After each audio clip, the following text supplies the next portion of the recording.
নমস্কাৰ, মোৰ নাম মেৰিলিন হাজৰিকা। মই secretary district legal service authority Hojai.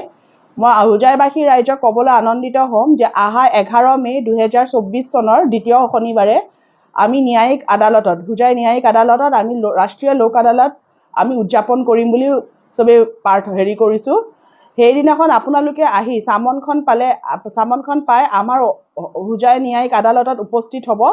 সেই ৰাষ্ট্ৰীয় লোক আদালতত আপোনালোকৰ সৰু অপৰাধ, অন্যান্য দিৱানী বিবাদ, মটৰ বাহন আইন সম্পৰ্কীয় গোচৰ, অসামৰিক বিবাদৰ গোচৰ, পাৰিবাৰিক সমস্যা যেনে 125 CRPC DV গোচৰ, NI Act, আপচ মীমাংসাৰ জৰিয়তে নিষ্পত্তি হ'ব। আৰু মই ক'ব বিচাৰিছোঁ, যোন মানুহবিলাকে আমাৰ হোজাইবাসী ৰাইজে যদি কোনোবাই বেংকৰ পৰা ঋণ লৈছে, সেইদিনাখন তেওঁলোক মই চামন পালে আহিব লাগে। সেইদিনাখন আপোনালোকৰ বেংকৰ মানুহো বহিব আৰু আপোনালোকৰ ঋণটো অকণমান হ'লেও কমি যাব।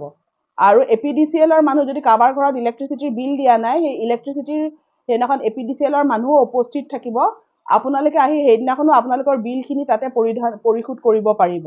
সেয়ে কয় মই চবকে আশাবাদী যে আমাৰ হোজাইবাসী ৰাইজ চবেই উপস্থিত হ'ব 11 মে' 2024 চনত দ্বিতীয় শনিবাৰ আমাৰ ৰাষ্ট্ৰীয় লোক আদালতৰ দিনাখন আমাৰ ন্যায়িক আদালতত। নমস্কাৰ।